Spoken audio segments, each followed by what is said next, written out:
You may be aware that the United States has been leading the charge in the realm of air superiority since the 1970s, with the introduction of the F-15 Eagle. But what if I told you Russia used to be the leader of air supremacy before then, with the MiG-15, or were they? You see, after World War II, the Soviet Union had just emerged as a world superpower, and just a few years later, the start of the Cold War meant the arms race was on, and jet aircraft were at the forefront. Today, we are going to find out if Russia actually had the best jet fighter. We're going to cover how it came to be, what aspects made the MiG-15 a force to be reckoned with, and how it actually fared in combat. Well, we have a lot to cover, so let's get started. The origins of the MiG-15 can be traced back to the end of World War II, when the Soviet Union, like other major powers, was trying to adapt to the new realities of jet propulsion. Despite the advances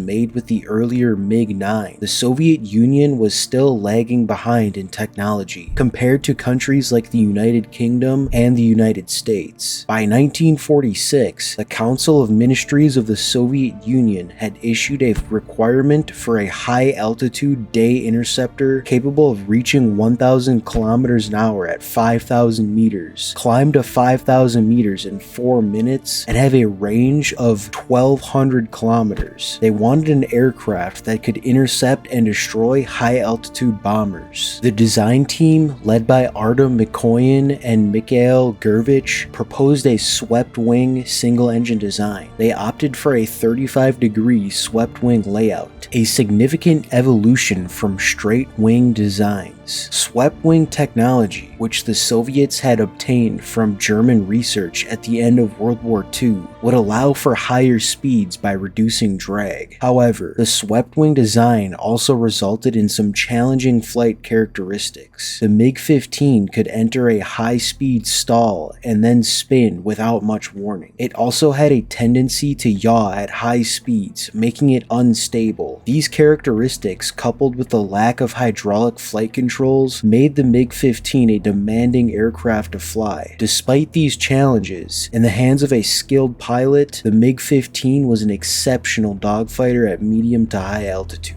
A major hurdle for the MiG-15 development was the lack of a powerful enough domestic jet engine. In 1946, however, the British government allowed Rolls-Royce to sell its Nene and Derwent engines to the Soviet Union in a controversial decision by short-term commercial considerations.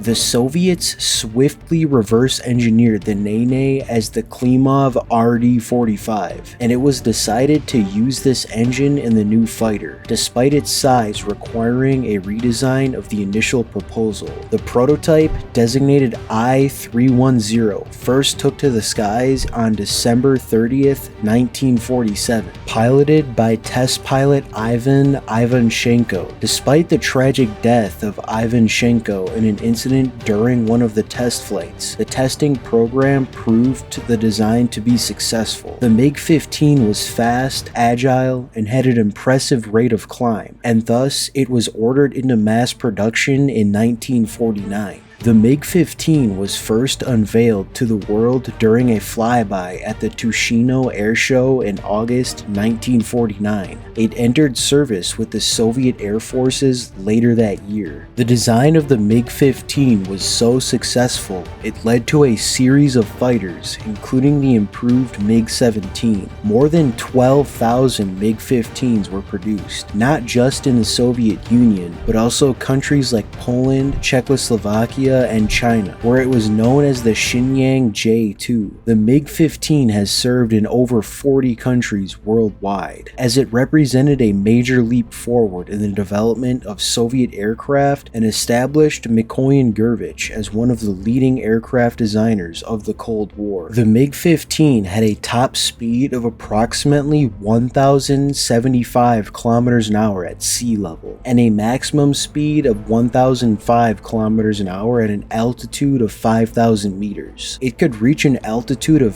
15,500 meters, an exceptional ceiling for its era, enabling it to engage high-flying enemy bombers. It had an excellent climb rate, able to reach 5,000 meters in just under 2 minutes. Not only did the MiG-15 have impressive flight performance, its main armament consisted of two 23mm NR-23 autocannons and a single 37mm N37 autocannon. These cannons were all mounted in the lower front fuselage. This arrangement was considered innovative at the time. The N37 autocannon could fire about 400 rounds per minute, and the NR-23s could fire about 800 rounds per minute. However, the ammunition supply was relatively limited, with only 40 rounds for the N37 and 80 for each of the NR-23s. The MiG-15 could also carry two 100-kilogram bombs or unguided rockets under the wings for ground attack missions, but its primary role was as a high-altitude interceptor. The powerful armament of the MiG-15 was one of the most formidable aspects. The large-caliber cannons were capable of inflicting significant damage on enemy bombers, often leading to a kill with a single hit. However, the slow rate of fire and limited ammunition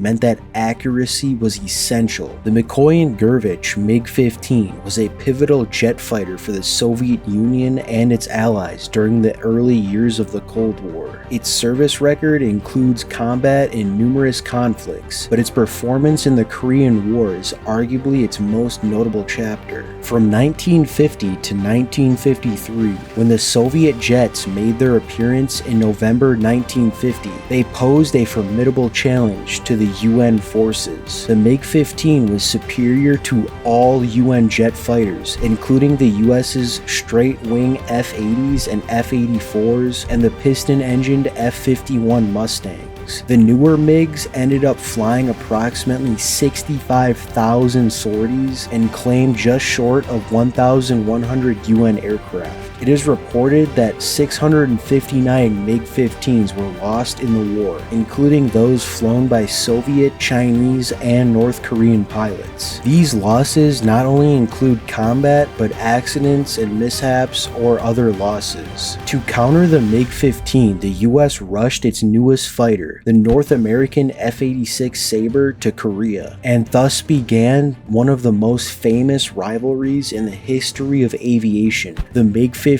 versus the F-86 Sabre. The MiG-15 had a higher ceiling, faster climb rate, and was more heavily armed, but the Sabre had better dive speed and its pilots generally had more jet combat training. The Soviets officially denied their involvement in the Korean War, attributing all MiG-15 activity to North Korean and Chinese pilots. However, many MiG-15s were actually piloted by Soviet airmen, leading to engagements between Russian and American pilots, a fact confirmed by Russian archives after the Cold War. Beyond the Korean War, the MiG-15 saw extensive service worldwide. The Chinese used the MiG-15 extensively during the Taiwan Strait crisis. In the Middle East, the MiG-15 was used by the Egyptian Air Force during the Suez Crisis in 1956. The service record of the MiG-15 solidified it as one of the most important military aircraft of the 20th century. However, its impact wasn't limited to its operational success. The introduction of such a capable jet fighter shocked Western nations and led to significant advancements in Western fighter design and tactics. This influence ensured that the MiG-15's legacy continued long after the last jet retired from service. So I think it's safe to say, for the time period, Russia did indeed have the best fighter jet. But let me know in the comments what you think about the MiG-15. Anyways, take it easy.